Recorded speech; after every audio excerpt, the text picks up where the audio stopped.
Hello and welcome back to my channel at The Craft of Living. I am back again to talk about the deck that I have been looking forward to. I talked about in my last video how I had to surrender in order to get this deck. Spirit gave me a great lesson in surrendering, literally something that was out of my control.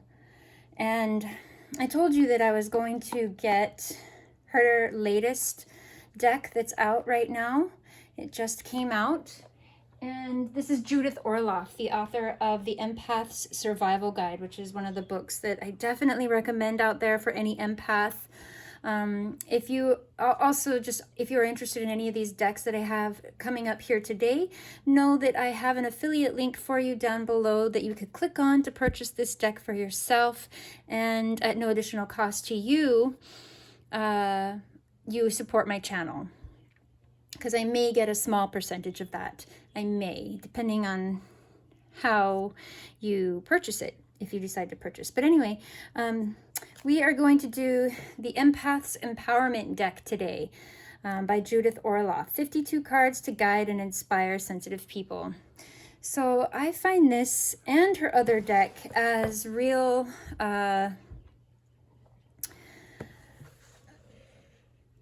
affirmation decks, more like. It's things to remember and things to work on and things that we need to release. So I was super excited about this deck, getting her deck. I didn't even know she had a new deck out, and I wanted to share it with you. So here we go. This is from Sounds True Publishing. And the special magic of these cards is that they provide instant guidance for any situation that you will face. It's a beautifully illustrated deck. It was created especially for empaths to uplift and inspire, help you reconnect with your intuition, enhance self-care, and maintain healthy boundaries while tuning into the natural world, and much more. So if you feel like you might be empathic, check out her book, The Empaths Survival Guide. It is a really good handbook for me that I have discovered on empathic abilities and the different types of empathic abilities. But it comes with an introductory card here. It says this card deck is a resource for all sensitive, caring people who want quick, intuitive guidance about how to empower themselves in a busy, often overwhelming world.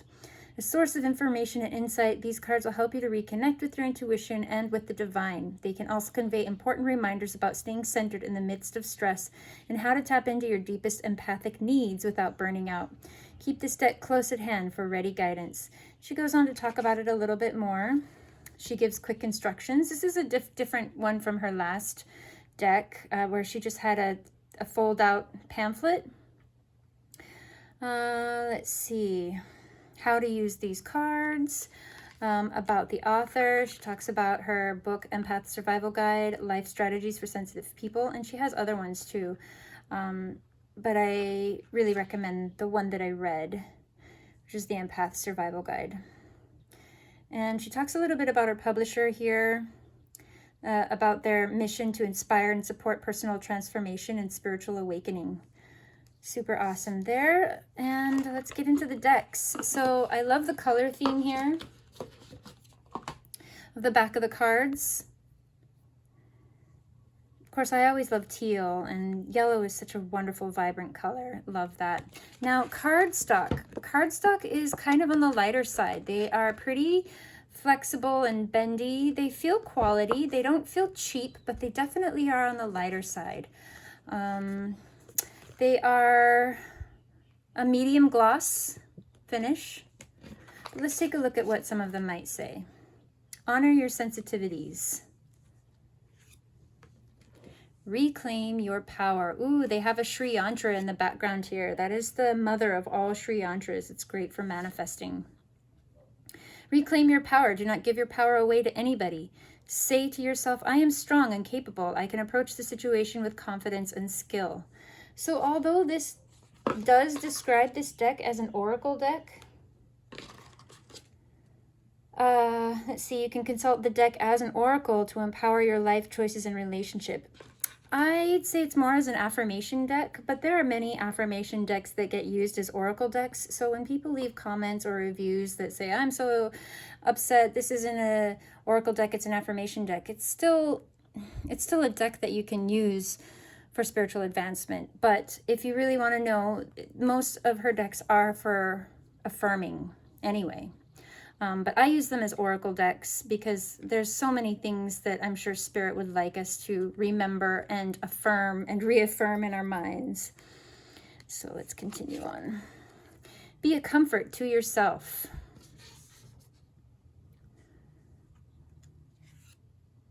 Enjoy the tranquility of water. Practice humility.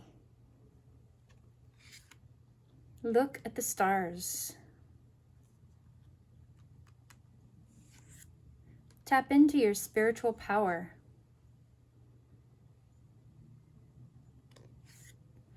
Quiet your mind.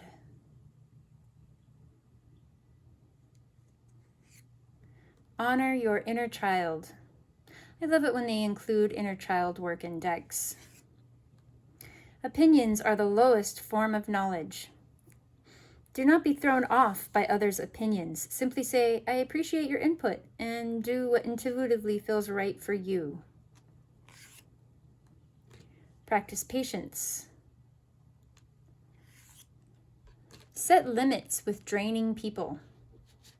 Yes, it's always good to have boundaries around people that you feel drained from after interacting with them. You got to set some personal energetic boundaries with them. When people are depleting you, kindly set a limit, such as, I only have 10 minutes to listen now. Such self-care is respectful and empowering. Observe, don't absorb. That's a very good one to distinguish the difference. Tame negative thinking.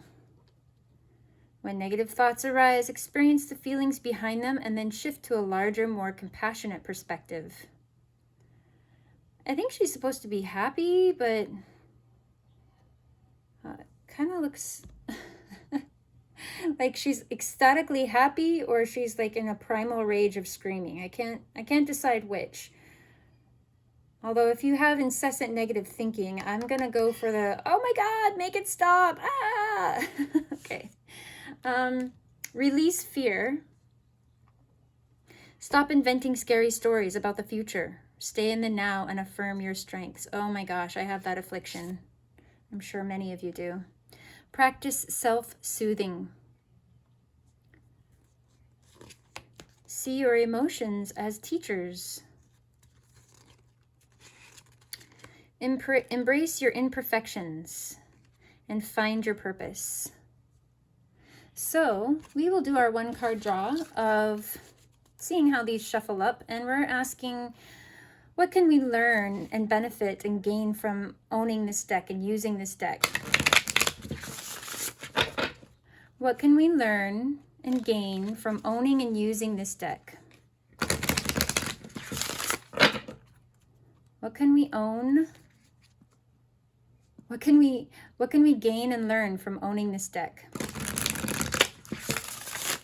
All right. Getting the shuffle a little bit more. What message do you have for our viewers?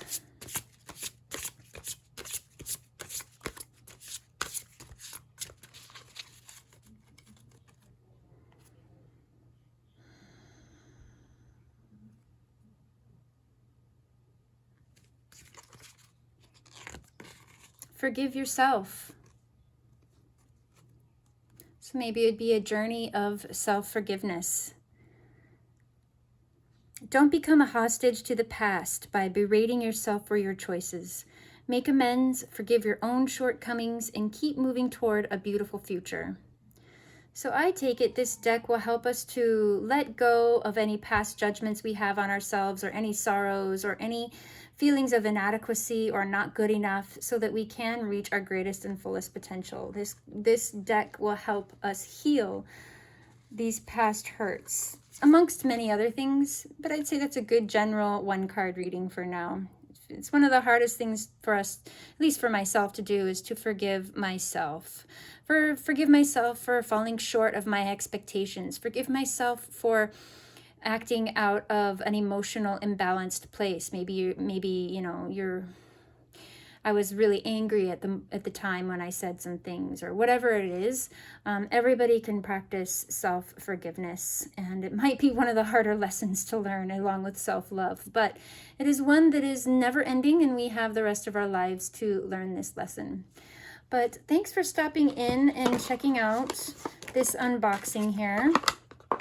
I appreciate you checking my channel, and thanks for staying tuned and seeing what we have here. And let me know your thoughts and opinions if you have this deck, or if you're familiar with Judith Orloff and what you think about what her book and her cards, and how the readings are and your cards that you use, and anything at all on this topic. Leave a comment in the down below, and thank you for checking in. Peace.